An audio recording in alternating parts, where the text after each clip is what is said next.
지난 시간에 바울이 그 감옥에 있는 간수들에게 복음을 전했습니다. 간수에게만 전했습니까? 간수와 그의 온 집안이 복음을 들었고 또 그것으로 끝나지 않고 모든 집안이 다 세례를 받았습니다. 그렇다면 바울은 사명을 완수한 것입니다. 그러면 이제 감옥문을 나가면 됩니다. 일이 끝났기 때문에. 그러나 바울과 실라는 자기 두 발로 처음에는 타의에 의해서 억지로 감옥에 들어왔지만 이제는 자기 발로 감방 깊은 곳으로 들어갑니다. 왜 그랬다고요? 간수를 배려하는 마음. 우리가 그대로 나가면은 간수가 왜 우리 허락도 없이 내보내느냐, 상관들한테 질책을 받고 어려움을 겪을 수 있기 때문에 그 간수를 배려하는 마음으로 다시 감방으로 자기 발로 들어갔다고 그랬습니다. 여러분, 우리가 인생을 살면서요, 누구에게 고마움을 느낍니까? 나를 배려해 주는 사람입니다. 나를 위해서 양보해 주는 사람. 여러분, 배려를 받아본 적이 있습니까? 배려를 받아본 사람은요, 늘 감사한 마음이 있습니다. 어떤 사람이 기억에 남고 아름다운 사람일까요? 남을 배려할 줄 아는 사람입니다. 배려할 줄 아는 사람은 말로도 항상 남을 위하고 칭찬하고 격려하며 삽니다. 저는 이왕에 우리 예안교회 성도들이 예안교회 성도들은 참 다른 사람을 생각하는 생각이 깊어요. 배려할 줄 알아요. 교회 다니면서 그렇게 이기적인 사람이 남을 배려하는 사람이 되었어요. 이렇게 평가를 받을 수 있는 저와 여러분들이 될 수 있기를 축원합니다. 오늘 본문을 통해서 또 다른 측면에서 우리에게 주는 귀한 진리가 무엇인지 전하고자 합니다. 첫째는 다수가 항상 옳은 것이 아니라는 것입니다. 우리는요, 여러 사람이 결정한 것, 다수가 찬성하면은 다 옳은 것으로 생각하는 그러한 시류의 부류에 살고 있습니다. 그러나 여러분, 다수가 항상 옳은 것만은 아니라고 하는 것은 역사적인 사실을 통해서도 증명되어지고 있습니다. 오늘 본문도 그렇습니다. 오늘 본문 35절에서 36절을 다시 한번 읽어보겠습니다. 같이 읽어보겠습니다. 날이 새매 상관들이 부하를 보내어 이 사람들을 놓으라 하니 간수가 그 말대로 바울에게 말하되 상관들이 사람을 보내어 너희를 놓으라 하였으니 이제는 나가서 평안히 가라 하거늘. 네, 실컷 두들겨 패고 감옥에 넣을 때는 언제고 이제는 평안히 가라 그랬어요. 이것이요, 맨날 걸린 겁니까? 몇 주 걸린 겁니까? 아니, 하루 사이에 이렇게 생각이 바뀌었습니다. 여러분, 하룻밤 사이에 어떻게 이 상관들이 생각들이 싹 바뀔 수가 있겠습니까? 사실 어떤 한 사람을 감옥에 투옥시킬 경우에는 무작정 투옥시키지 않습니다. 감옥에 구속시키지 않습니다. 우리도 누가 어떤 죄를 구속시키냐, 구속이냐 아니냐, 적부심 심사라니 그러지 않습니까? 구속을 시키려고 할 때는 법리적으로 따지고 사실관계를 확인한 다음에 육하 원칙에 의해서 구속을 시킵니다. 그러나 바울과 실라가 구속된 것은 어떻게 구속됐습니까? 무리들이 충동질하는 것에 의해서 충동받아 가지고서 그들을 감옥에 구속시켰다고 하는 것입니다. 여기에 세상에서 우리가 보는 모순을 발견합니다. 세상에서는 종종 여론을 조작하거나 충동질을 해서 다수가 이렇게 동의했기 때문에 다수의 의견을 들어야 된다라고 얘기를 합니다. 그리고 그것이 다수가 결정한 것이 마치 합법적인 것처럼 밀어붙이는 경우가 있습니다.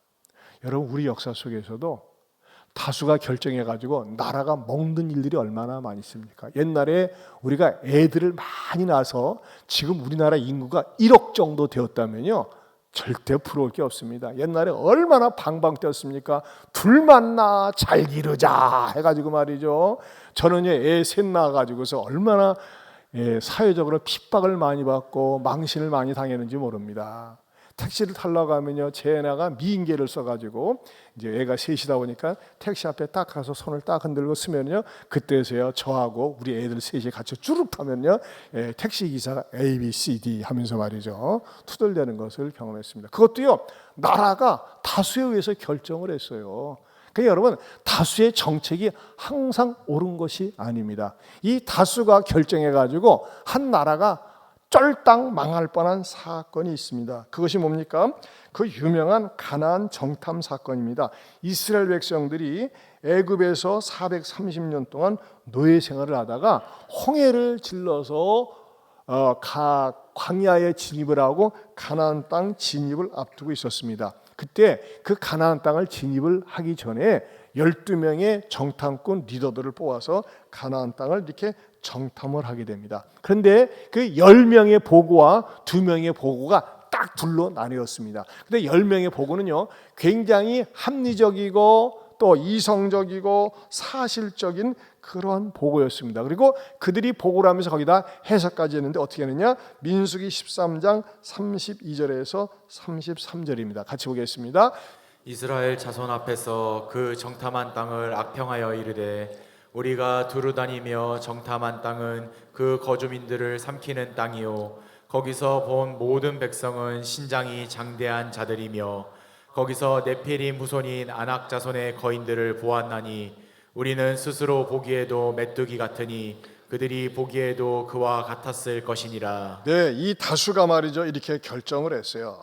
그랬더니 말이죠, 모든 이스라엘 백성들이 그냥 똘똘 뭉쳐가지고 집단으로 농성에 들어갔습니다. 밤새도록 우리가 이 광야에 들어온 거 헛것이었다, 헛고생했다면서 소리 지르고 소리 지르다 못해서 집단으로 통곡을 했습니다. 다수가 하나가 돼가지고 말이죠, 집단으로 통곡을 했는데 마치 하나님이 돌아가신 것처럼, 하나님 장례식 치르는 것처럼 통곡을 했다는 것입니다. 어느 정도 되는 줄 아십니까? 민수기 14장 1절에서 3절입니다. 같이 봅니다. 온 회중이 이 소리를 높여 부르짖으며 백성이 밤새도록 통곡하였더라. 이스라엘 자손이 다 모세와 아론을 원망하며 그 온 회중이 그들에게 이르되 우리가 애굽 땅에서 죽었거나 이 광야에서 죽었으면 좋았을 것을 어찌하여 여호와가 우리를 그 땅으로 인도하여 칼에 쓰러지게 하려 하는가? 우리가 처자가 사로잡히리니 애굽으로 돌아가는 것이 낫지 아니하랴. 여러분, 이 모습을 보면요, 우리 인간들이 얼마나 간사한지 모릅니다.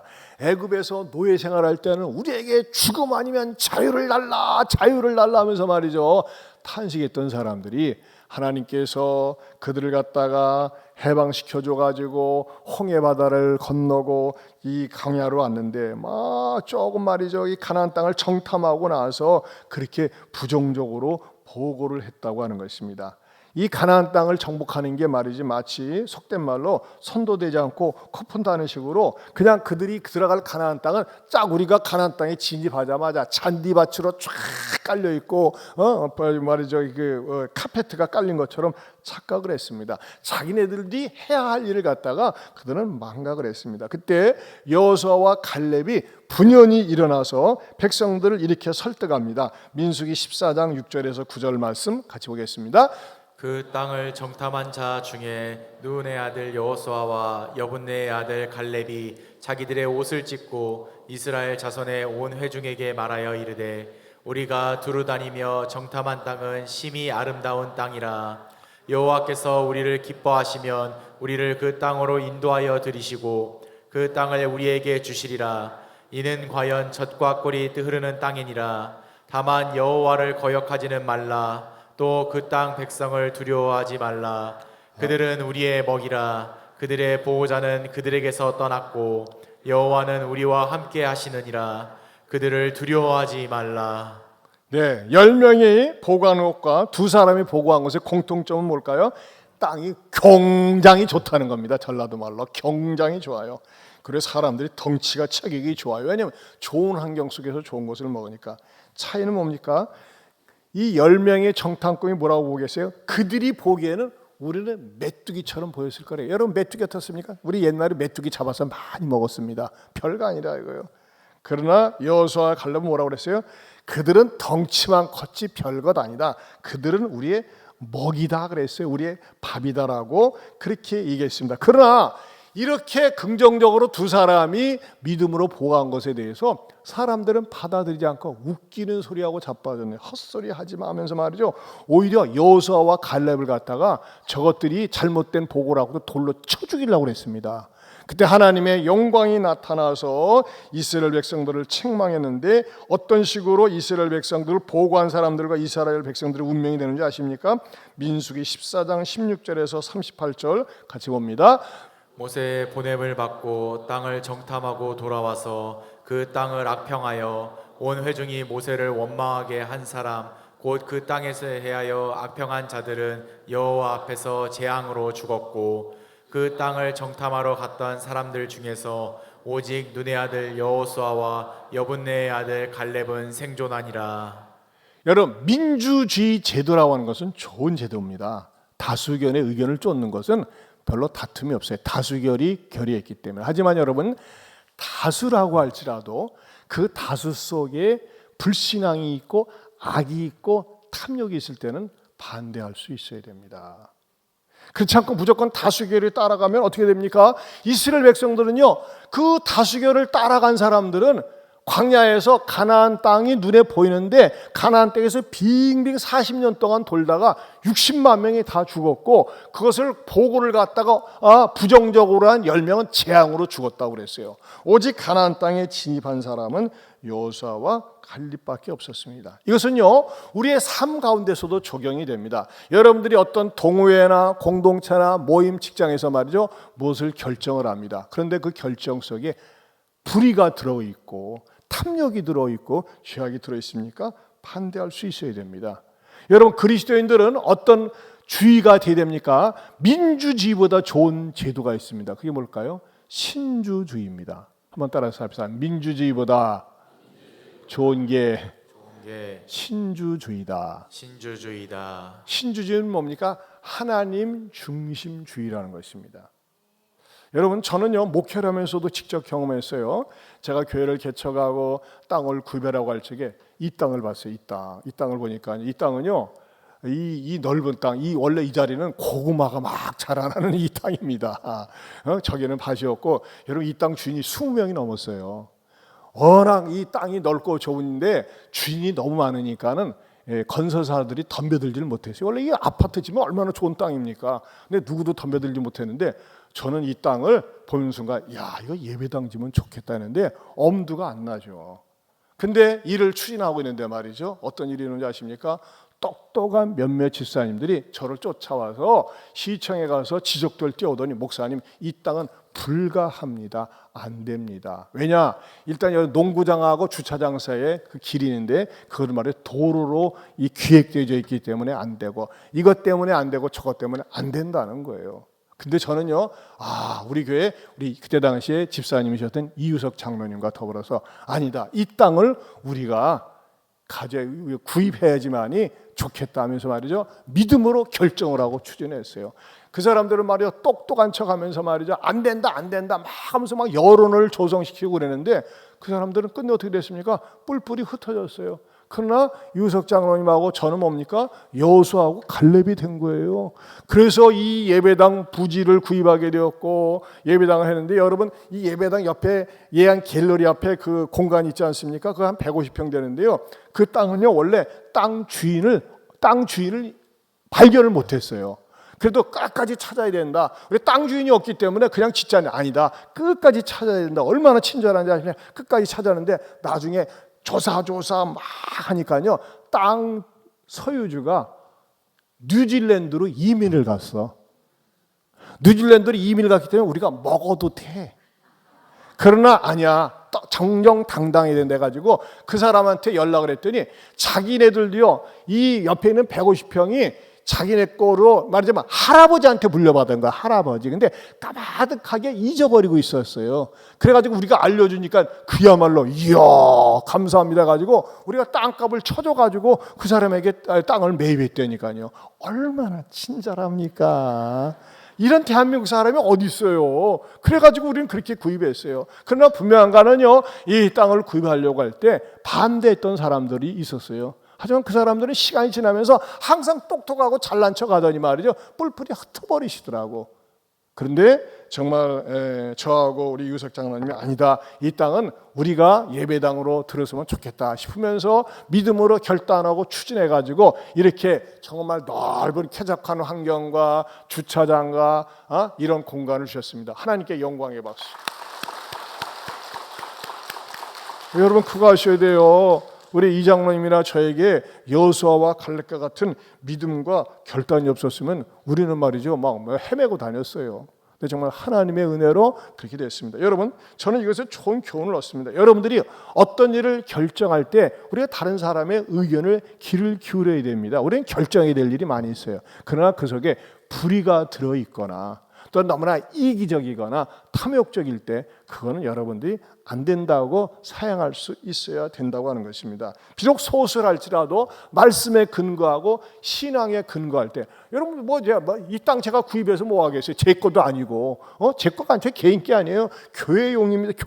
교회로 되어 있어요. 그렇지만 영혼 구원하는데 이 땅은 꼭 필요하겠다 싶어가지고 정말 하나님의 여러분 이 땅값이 다 달라요. 땅값이 저 노른자 땅이 있고 이 뒤에 땅이 땅값이 다 다릅니다. 그때 당시에 어떤 땅은 40만 원 평당, 어떤 건 60만 원, 어떤 땅은 80만 원. 임자가 다 다르고 모형사가 다 다르기 때문에 근데 어찌 됐든지 간에 정말 하나님의 은혜로 땅을 구입하고 예배당을 짓고 또 이 예배당을 통해서 많은 영혼들이 구원을 받았습니다. 할렐루야. 두 번째로 세상은 구원 사건에 관심이 없다는 것입니다. 세상은 구원 사건에 관심이 없어요. 여러분 바울과 실라가 감옥에 수감된 다음에 며칠 만에 나왔어요? 하루 만입니다. 하루 만에 왜 갑자기 생각이 바뀌었을까요? 그 바꾸게 된 그것을 보여주는 부사가 있습니다. 37절을 보겠습니다. 37절 말씀 같이 봅니다. 바울이 이르되 로마 사람인 우리를 죄도 정죄하지 아니하고 공중 앞에서 때리고 옥에 가두었다가 이제는 가만히 내보내고자 하느냐? 아니라 그들이 친히 와서 우리를 데리고 나가야 하리라 한데. 자 여기서 보면요 가만히라고 하는 부사에다가 밑줄을 치세요. 가만히 줄을 치세요. 가만히. 이 가만히라는 말은 헬라어로 비밀스럽게 비밀로 이렇게 보냈다고 하는 겁니다. 제가 누구도 모르게 지도새도 모르게 이렇게 이 일을 처리하려고 했다는 것입니다. 그러면서도 뭐가 있었어요? 이 사람들의 마음속에는 두려움이 있었어요. 여러분 보세요. 어떤 사건이 일어나서 누가 수감되었다고 했다는요 반드시 조사가 있습니다. 조사. 그렇지 않습니까? 무슨 조사가 있었겠어요? 또 이 상관들, 당시 집정관들, 행정관들이라고 하는데 여기 오늘 성경에 등장하는 상관들이라고 하는 것은 집정관인데 이 사람들은 지위가 높습니다. 군사를 동원할 수 있는 능력이 있었고 행정을 관리하는 그런 능력이 있는 사람들이 상관들이었어요. 근데 이 상관들한테는 무슨 보고가 들어갔겠어요? 이런 말을 들었습니다. 세상에 지진이 빌립보 감옥 안에서 일어났다는 겁니다. 그것도 큰 지진이라고 그랬어요. 근데 희한한 거는요. 어떻게 지진이 빌립보 감옥 안에서만 일어나느냐 이거 빌립보 성 전체에서는 없었습니다. 그리고 큰 지진이 일어나는데 그렇게 감옥 안에서 두들겨 맞았던 바울과 실라가 하나님 앞에 찬송하고 기도하는 그 시간에 일어났다는 거예요. 그리고 죄수들이 이 감옥이 무너지면서 쇠사슬이 다 풀려지면서 탈옥한 줄 알고 간수가 칼을 빼서 차결하려고 했는데 바울이 내 몸을 상하게 하지 말라라는 말을 듣고서 간수는 차결을 하지 않았고 더 희한한 것은 뜬금없이 간수가 이 바울과 실라 앞에 엎드리면서 선생들이요 우리가 어떻게 해야지 구원을 받을 수 있겠습니까? 구원에 대한 질문을 했고 바울은 그 자리에서 복음을 전했고 그 복음을 바울만 간수만 들은 것이 아니라 그 집안 모든 식구가 복음을 듣고 세례까지 받았다는 내용이 뭐예요? 상관들에게, 간부들에게, 직원들에게 다 전달이 됐다는 것입니다. 그러면서 이들은 어떤 마음을 가졌겠어요? 야, 이거 빨리 풀어줘야 되겠다. 잘못하면은 저 친구들 들어가서 찬송 기도하다가 빌립보 성 안에 지진이 일어나는데 바깥에 나와서 크게 찬송 기도하다가 빌립보 성이 전체가 지진이 일어나면 어떡하냐? 이런 생각을 할 수도 있다는 것입니다. 왜냐하면 당시 사람들은요, 다신교를 믿고 있었어요. 미신을 많이 믿고 있었어요. 여러분, 미신을 많이 믿는 사람들은요, 조금만 무슨 일이 일어나도 점쟁이를 찾아갑니다. 무당을 찾아갑니다. 내 몸에 왜 이런 일이 나죠? 왜 사업이 안 되죠? 왜 일이 잘 안 풀리죠? 뭔가 위로를 받기 위해서 무당이나 점쟁이를 찾아가는 그 습관들이 있습니다. 자, 바울과 실라는 어떤 인물이었습니까? 루스드라라는 곳에서 평생 걷지 못하는 그 안진뱅이를 그가 예수님 이름으로 일으켜 세웠을 때, 이야, 이건 보통 사람들이 아니구나. 신들이 그에게 내려왔다 그래가지고 바울과 실라를 갖다가 제우스 신이 그 애들에게 내려왔다면서, 신들이 내려왔다고 하면서 그 바울과 그 바나바 앞에서 말이죠, 산 제사를 드리려고 그랬어요. 그 정도로 그 그리스 사람들은 말이죠, 미신에 쩌들어 있어가지고 조그만 사건만 일어나도 말이죠, 태양신이 진노한 거 아닌가, 뭐 제우스 신이 진노한 거 아닌가 하면서 말이죠, 그러한 염려 근심으로 가득 찼는데, 아니 빌립보 감옥 안에서 큰 지진이 일어나는데 누구도 다치지 않았고 간수가 구원을 받았어 하면서 말이죠, 그것에 대해서 놀래기는 하였지만은 무엇입니까? 간수와 그의 일가족이 구원받은 사건에 대해서는 1도 관심이 없었다는 것입니다. 여러분, 이건요, 지금도 그렇습니다. 많은 사람들이 우르르 몰려서 천만성이 국화축제는 가지만은 많은 사람들이 우르르 몰려서 예배당 안에 들어오지는 않습니다. 어떤 사람들이 들어옵니까? 구원을 받은 사람들이, 구원에 관심 있는 사람들이 들어옵니다. 이 세상의 관심사는요, 세상 바깥에서 일어나는 일들에만 관심이 있다는 것입니다. 자, 이것을 대표적으로 보여주는 사건이 있습니다. 구약 성경에 보면요, 엘리야 시대 때 자그마치 3년 6개월 동안 이스라엘 땅에 비가 오지 않았습니다. 온 백성이 우상을 섬기는 것 때문에 하나님 앞에 매를 맞아서 비가 오지 않았어요. 여러분, 3년 6개월 동안 비가 오지 않았다는 것에 상상이 되십니까? 지난 여름에 강릉에서 몇 개월 동안 비가 안 왔습니까? 3개월 동안 비가 안 왔습니다. 3개월 동안 비가 안 오니까 어땠습니까? 온 나라가 난리가 났어요. 저도 말이죠, 이런 마음도 있었어요. 자, 지켜보다가, 전에도 우리가 그런 적 있어요. 우리도 생수 한 몇 트럭죠? 한 트럭 보낼까? 이런 생각도 한 적은 있었습니다. 근데 막 소방차가 동원되고 헬기가 물을 갖다 붓고 그래도 뭐 정말 조족지혈이죠. 도무지 효과가 없죠. 근데 여러분, 이스라엘 땅에는 자그마치 3년 6개월 비가 오지 않았으니 나라 자체가 완전히 초토화되는 겁니다. 농사도 못 짓고 아무것도 할 수가 없고 굶주려 죽을 판입니다. 왜 그랬다고요? 이스라엘 백성들은 하나님이 친히 다스리는 나라인데 하나님께 불순종하고 우상 숭배를 하니까 하나님이 진노하셔서 재앙을 내리셨던 것입니다. 그때에 엘리야 선지자가 등장을 해서 아방에게 도전장을 냅니다. 이 나라가 이렇게 된 것이 왕과 그의 바알 선지자, 아세라 선지자들이 우상을 숭배하고 온 나라 백성들로 하여금 우상으로 떡칠하고 우상을 섬겼기 때문에 하나님이 진노해서 이렇게 비를 내리시지 않는 거라고. 그럼 어떻게 하면 좋냐? 당신들이 정신을 못 차리니까는 한판 붙자 그랬어요. 바알 선지자 450명, 아세라 선지자 400명, 850명 대 나 850대 1로 한판 붙자 그랬어요. 어디서 갈멜산에다가 제단을 쌓아놓고 거기서 대낮에 불을 내리는 신이 참신임을 증명하자고 그랬어요. 누구 신이 참신인지, 그래서 불을 내리는 신이 참신이면 그 신에게 우리가 복종하고 순종하자고 그렇게 제안을 했습니다. 좋다. 그러니까는 이 아방이, 야, 우리가 숫자가 많으니까, 우리가 힘이 있으니까 우리가 먼저 하자 그래가지고 제단을 쌓아놓고 바알 선지자, 아세라 선지자가 막 기도 주문을 외웁니다. 바알 선지자는 뭐라고 주문을 할까요? 발발발발 발발발발발발. 아세라 선지자는 알랄랄라, 알란가 몰라, 알랄랄라. 그냥 하다가 안 되니까 달달달달 딜딜딜딜 왼종을 그렇게 떠들고 주문을 했어요. 아무 일이 없어요. 이스라엘 모든 사람들이 막 지켜봅니다. 아니, 저 바알과 아세라 저렇게 기도해도 소용이 없네.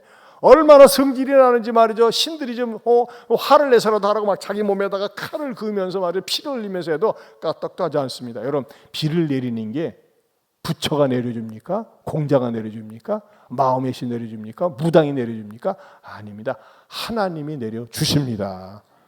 여러분, 강릉에 지난번에 비 안 왔는데 우리가 기도해서 비 왔어요. 고사 지내고 무당 데려다가 고사 지내는데 까딱도 안 했어요.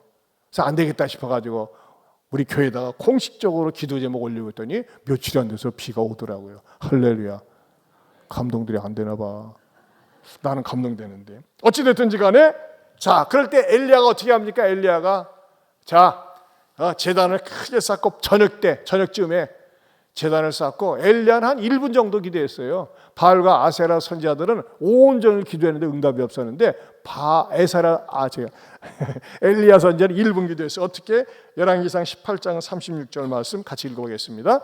저녁 소재 드릴 때 이르러 선지자 엘리야가 나아가서 말하되 아브라함과 이삭과 이스라엘의 하나님 여호와여, 주께서 이스라엘 중에서 하나님이신 것과 내가 주의 종인 것과 내가 주의 말씀대로 이 모든 일을 행하는 것을 오늘 알게 하옵소서. 네, 뭐 불을 내려달라고도 안 했어요. 그냥 내가 주의 종인 것을 알게 하시고 이스라엘 중에서 하나님이신 것을, 하나님이 참되신 하나님이신 것을 알게 해달라고 했더니 하늘에서 불이 그냥 생불이 내려와가지고 번제단을 다 훑고 태워버립니다.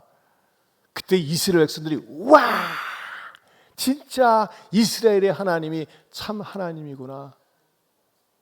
엘리야가 소리칩니다. 저 거짓 가짜 선지자들을 갖다가 저 개울가로 끌고 가서 돌로 쳐 죽이라고.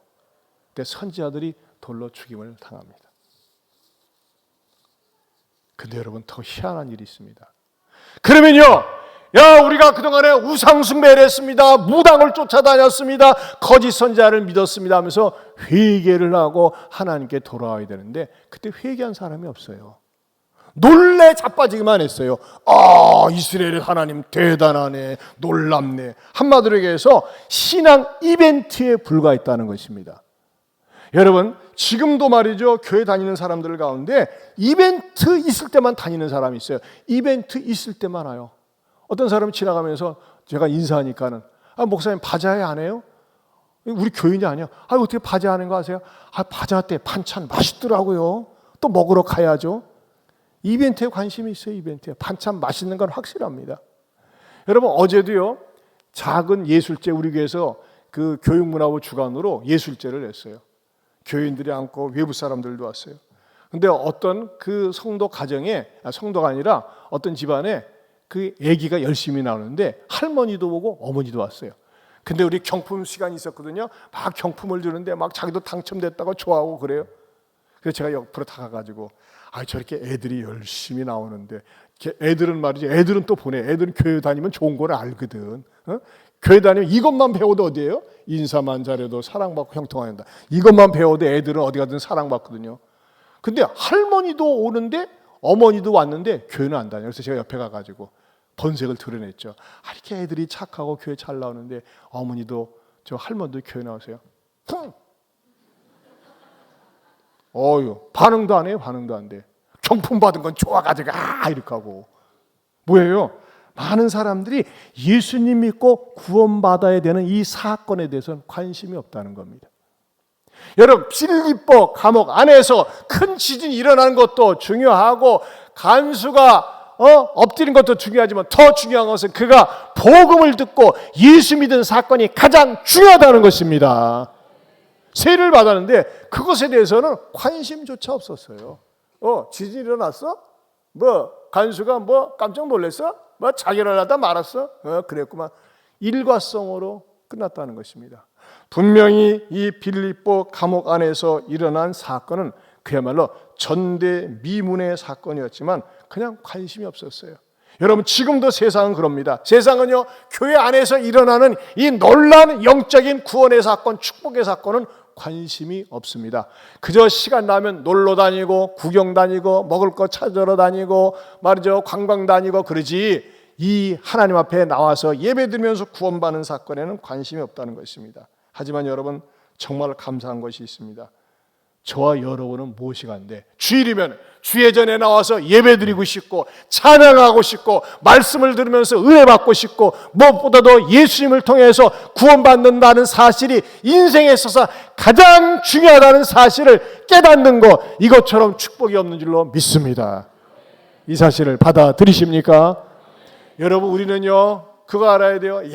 세상 사람들은 무시하고 관심이 없지만 나는 하나님 앞에 나와 예배자로 앉아있고 예배를 드릴 수 있고 말씀이 좋고 말씀을 듣고 깨달을 때 이것처럼 좋은 것이 없다.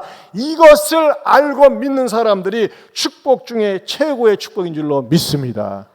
여러분, 말씀이 들리고 말씀이 깨달아지는 것, 이것처럼 축복이 없어요.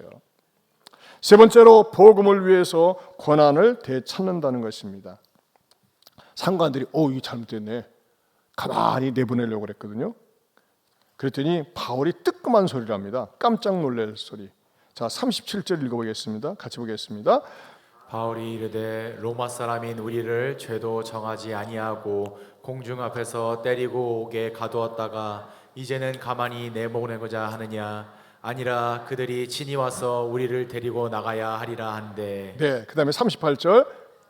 부하들이 이 말을 상관들에게 보고하니 그들이 로마 사람이라 하는 말을 듣고 두려워하여. 자, 큰일 났어요.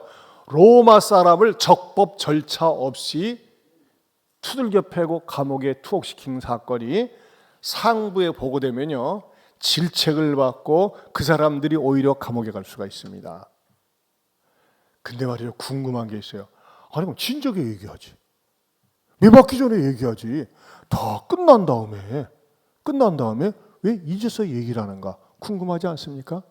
사실요, 바울과 실라가 감옥에 들어간 것은 로마 사람인 우리라고 하는 그것 때문에 들어갔어요. 어디 나와 있어요? 21절을 보겠습니다. 21절 같이 봅니다. 시작.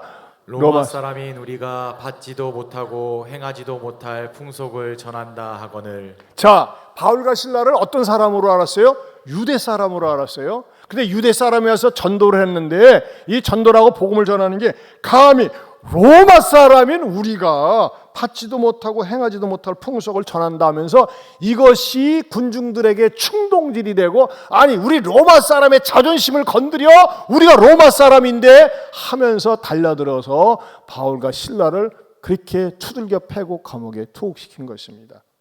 그런데 알고 보니까 바울과 실라도 로마 사람인 우리라고 그랬어요. 진작 이 말했으면 안 맞았잖아. 근데 모두로 다 끝난 다음에 로마 사람인 우리를 얘기하느냐 이거예요. 더 궁금한 거, 아니 바울과 실라가 언제 로마 사람이었어? 뭐 때문에 로마 사람이야? 바울과 실라는 순혈통의 히브리 사람입니다. 유대 사람입니다. 자, 그런데 어떻게 바울이 로마 사람이라고 이야기할 수 있느냐? 성경을 살펴보면요, 바울은 길리기아 다소 출신입니다. 길리기아 다소는요 현재 투르키에 있습니다. 투르키의 다소 출신인데 어떻게 해서 이스라엘 땅에서 태어나지도 않았는데 길리기아 다소 출신이 유대 로마 사람이 될 수 있었을까요? 이게 굉장히 중요합니다. 그것은요, 이스라엘이 유다와 이스라엘이 아수르와 바벨론에서 멸망당했을 때 이스라엘 백성들이 다 흩어집니다. 전 세계적으로 흩어져요.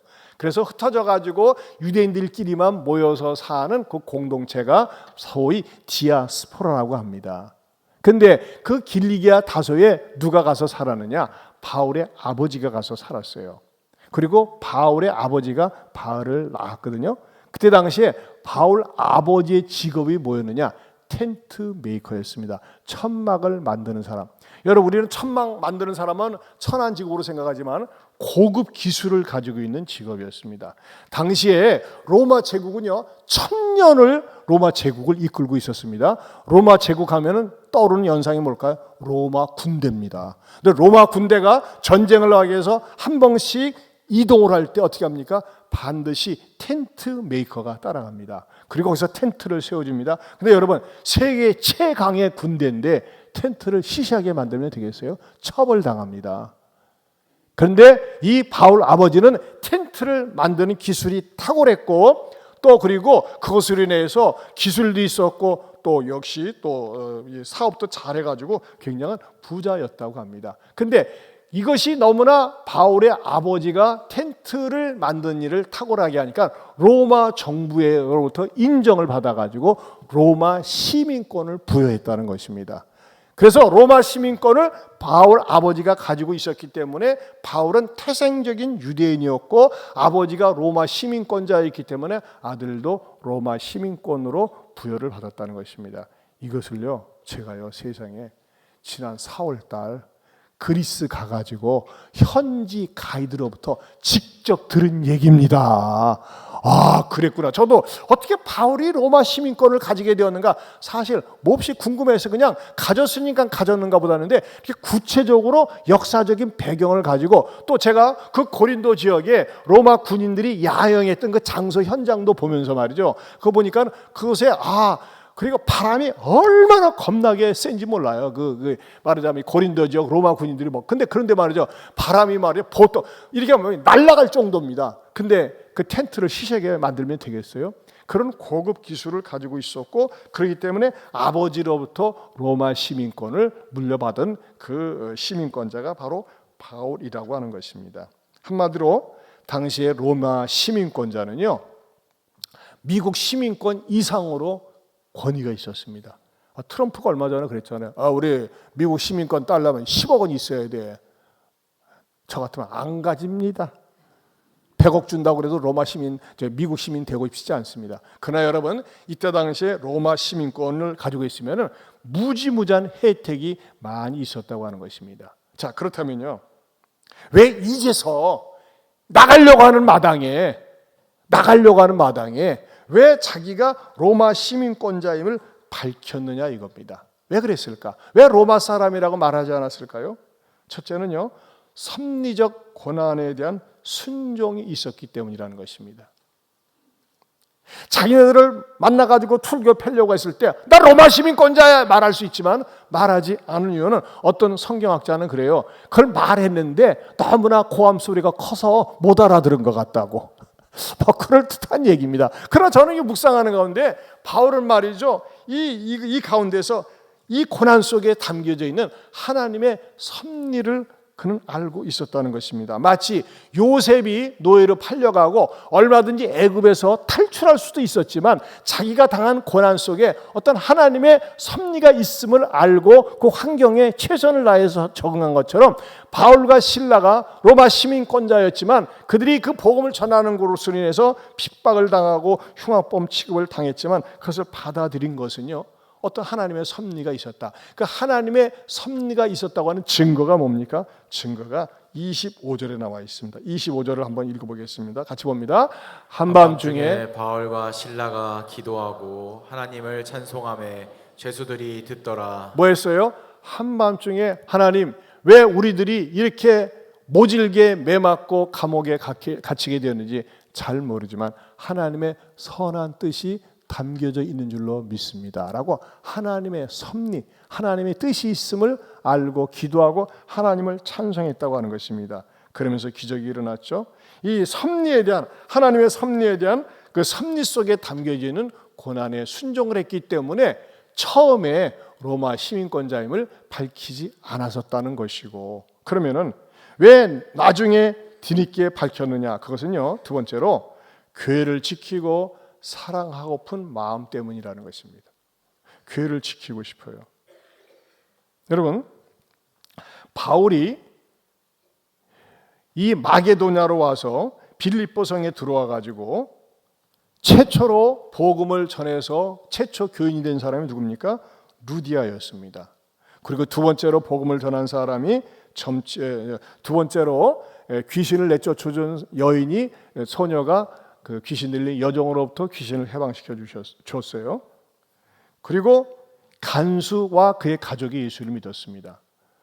이 빌립보 교회가 세워졌을 때 루디아와 간수 집안들, 간수와 그 가족들 더 나아가서는 점치던 여종도 나중에 그 교회의 구성원이 되었다고 생각이 됩니다. 그런데 만약에 바울이 그냥 조용히 빠져나간다면은 빌립보 교회에 대한 사람들의 이미지가 어땠을까요? 저 빌립보 교회에 저기에는 말이지 불황자, 떠돌이, 방랑자, 전도자, 유대인 출신 바울이 세인 교회야. 웃기는 교회지. 그러다가 실컷 잘못해가지고 투등겨 맞아가지고 감옥에 갔다 나와서 그 나온 정과자 출신이 세운 교회야. 이렇게 얘기할 수 있다는 것입니다. 그러나 바울이 나는 로마 사람이다 라고 선언을 함으로 말미암아 어떻게 의식이 확 바뀝니까? 저 빌립보 교회는 로마 사람이 세운 교회라는 것입니다. 로마 사람이 세운 교회요? 함부로 대할 수 없겠네. 함부로 말할 수 없겠네. 뭔가 의식이 있는 사람이 세웠네. 정말 뜻이 있는 사람이 세웠네 하면서 말이죠. 빌립보에 세워진 그 빌립보 교회에 대해서 사람들이 함부로 농가를 부릴 수 없고 함부로 말할 수 없을 정도로 권위를 부여하기 위해서 이 바울은 난 로마 사람이다 라고 하는 것을 밝혔다고 하는 것입니다. 왜? 이 바울은요, 자기가 세운 이 빌립보 교회를 얼마나 사랑했는지 모릅니다. 그리고 이 빌립보 교회는 그 이후로 든든히 세워져 가면서 나중에 다시 바울이 죽기 전에 감옥에 투옥되었을 때에 그 빌립보를 끊임없이 돌봐줬고 빌립보 교회는 굉장히 자랑스럽고 영광스러운 교회로 남아 있었다고 하는 것입니다. 여러분, 여기에서 우리에게 주는 중요한 메시지가 있습니다. 그건 뭔지 아십니까? 교회를 사랑하고 교회를 아끼고 교회를 염려하는 마음입니다. 여러분, 교회를 해치는 경우 하나님이 가만두지 않습니다. 성경에서는 너희는 마음에 근심하지 말라, 염려하지 말라고 하는데 바울은요, 교회에 대한 애정이 어느 정도인지 아십니까? 고린도후서 11장 23절에서 29절 잠깐 보겠습니다. 같이 봅니다. 내가 수고를 넘치도록 하고 옥에 갇히기도 더 많이 하고 매도 수없이 맞고 여러 번 죽을 뻔하였으니 이 외의 일은 고사하고 오히려 날마다 내 속에 눌리는 일이 있으니 곧 모든 교회를 위하여 염려하는 것이라. 누가 약하면 내가 약하지 아니하며 누가 실족하게 되면 내가 애타지 않더냐. 여러분, 바울은요, 옥에 갇히기도 하고 많이 맞기도 하고 여러 번 죽을 뻔했어요. 그런데 그것은 아무것도 아니라 이거예요. 근데 바울의 마음속에 어떤 마음이 있어요? 날마다 내 속에 눌리는 일이 있어요. 고통이 있어요. 그건 뭐냐면 교회를 위해서 염려하는 것입니다.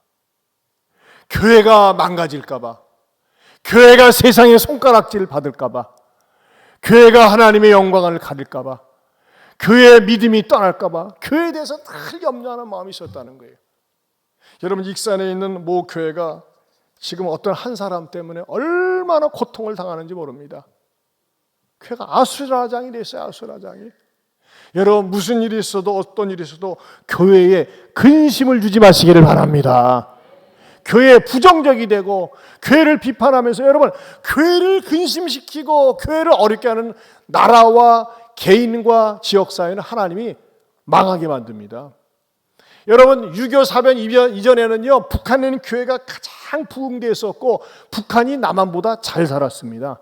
그러나 김일성이가 등장하면서 교회 문을 죄다 닫고 교회를 창고로 만들고 교회를 없애면서 전 세계에서 가장 가난한 나라 가운데 하나가 되지 않았습니까? 여러분, 교회를 사랑하고 교회를 아끼고 교회를 위해서 축복하시기를 축원합니다. 왜 교회가 소중하냐? 교회를 통해서만이 유일하게 복음을 들을 수 있기 때문입니다. 교회를 통해서 구원받는 사건이 일어나기 때문입니다. 그래서 교회가 중요한 거예요. 여러분, 이 교회를 귀하게 여기며 아끼는 마음 때문에 바울은 딱 나가면서 나는 로마 사람이라고. 그리고 자기가 곧 떠나게 되면서도 세상 사람들이, 당시 사람들이 저 불황자, 떠돌이, 전도자, 유대인 바울이 세운 교회라고 손가락질하지 않고 로마 사람이 세운 교회야. 심지어는 말이지 그렇게 억울하게 매를 맞고 고통을 당했는데도 나중에 보상을 요구하지 않습니다. 얼마든지 보상을 요구할 수 있거든요. 그리고 자기를 때린 사람들에 대해서 고소할 수 있습니다. 그러나 그렇게 하지 않습니다. 왜? 교회를 위해서. 이것을 볼 때 바울은 얼마나 교회를 사랑했는지를 보여준다고 하는 것입니다. 사랑하는 성도 여러분, 저도 그렇고 여러분도 그렇고 어떤 다수의 이익에 충동되어서 휩쓸려 가지 않기를 축원합니다. 아무리 다수가 얘기한다 할지라도 성경적인 가치가 있는지, 성경적으로 바른 결정인지 보고 결정할 수 있어야 됩니다. 세상 사람은 구원에 관심이 없습니다. 그러나 우리는 구원에 관심이 있습니다. 여러분, 바자회 왜 하는 겁니까? 바자회 물론요, 우크라이나를 돕기 위해서 합니다. 우크라이나 왜 돕는 겁니까? 선교사를 통해서 잃어버린 영혼 구원하기 위해서 하는 거예요. 그러나 또 우리는 바자회를 통해서 많은 사람들이 몰려올 때 혹시나 잃어버린 영혼, 여러분 이 바자회 통해서 말이죠, 정말 잃어버린 영혼, 주님 떠났던 영혼들이 돌아온 분들이 정말 많습니다. 얼마나 감사한지 몰라요. 교회는요, 세상 구원을 위해서 존재합니다. 교회를 통해서만이 올바른 복음을 전할 수 있고 구원이 전파되어질 수 있는데, 그런 의미에서 교회를 아끼고 사랑하고 애정을 갖고 교회를 귀하게 여기는 저와 여러분 될 수 있기를 축원합니다. 하나님 아버지 감사합니다. 바울이 로마 사람이라는 권리를 주장할 수 있었지만 그는 하나님의 고난 속에 담겨져 있는 섭리에 순종하기 위해서 매를 맞았습니다. 더 나아가서는 빌립보 교회를 세워주고 권위를 부여하기 위해서 로마 사람임을 밝혔습니다. 우리도 하나님 앞에 지혜롭게 행하면서 우리에게 주어진 역량을 가지고 능력을 가지고 하나님의 교회를 세우는 일에 쓰임받는 우리 모두가 되게 하여 주시옵소서.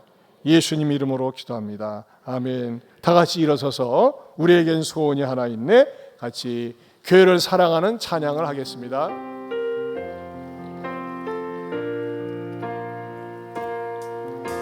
우리에겐 소원이 하나 있네,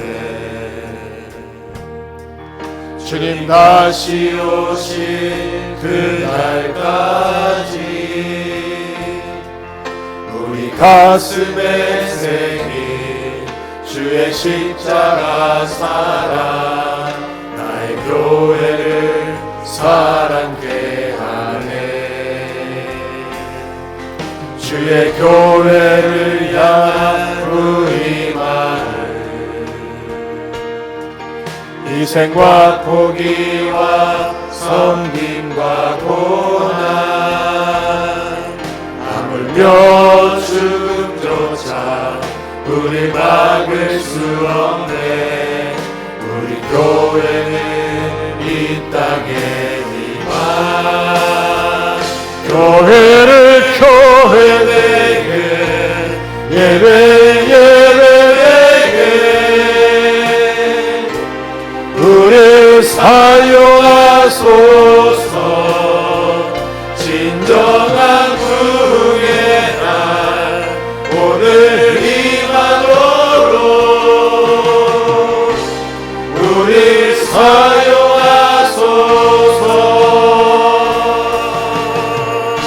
성령 안에 예배하리라, 자유의 마음으로 사랑으로 사역하리라. 교회는 생명이니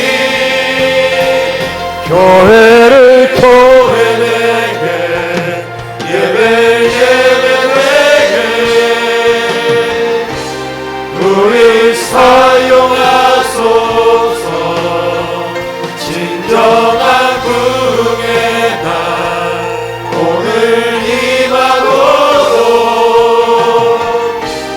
우리 사용하소서. 우리 시간에 두 손 들고 기도하기 원합니다. 하나님 아버지, 우리 예한교회가 끊임없이 죽어가는 영혼들을 구원하는 구원선이 되게 하여 주옵소서.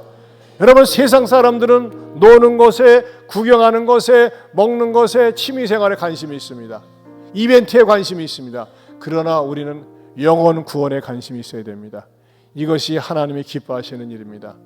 더 다가오는 다음 주, 이번 주가 아닌 다음 주 금토 바자회에 많은 사람들이 와서 혹시 신앙을 잃어버린 사람들, 교회를 떠난 사람들이 주님 앞에 다가오는 계기가 되게 하시고, 또 새생명 축제를 통해서 잃어버린 많은 영혼들이 구원받는 데 쓰임받는 우리 교회 되게 해달라고, 이 교회에 충성하고 헌신하는 내가 되게 해달라고 우리 주여 한번 부르고 기도합니다. 주여, 하나님 아버지 감사합니다. 고맙습니다. 주님, 주여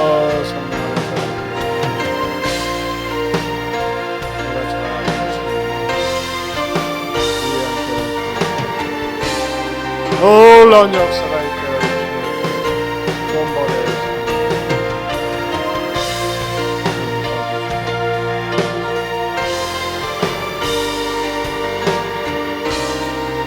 하나님 아버지 감사합니다. 오늘도 말씀을 통해서 귀한 진리를 깨닫게 해주심을 감사합니다. 교회를 사랑하고 교회에 충성하고 예배를 사랑하고 예배 속에서 많은 잃어가는 영혼들, 죽어가는 영혼들이 구원받는 구원선으로 예언교회가 주님 오시는 날까지 쓰임받게 하여 주시옵소서. 나도 일에 방관자나 무관심하지 말게 하시고 어떻게든지 한 영혼이라도 주님께 데려와서 구원받게 하는 일에 쓰임받는 의의 도구가 되게 하여 주시옵소서. 이제는 우리 주 예수 그리스도의 은혜와 하나님 아버지의 변함이 없는 사랑과 성령님의 감화감동 교통하심의 은혜가 교회를 통해서 많은 영혼들이 구원받는데 나도 쓰임받는 의의 도구가 되겠노라고 다짐하는 모든 성도들 위해 영원토록 함께 있을지어다. 아멘.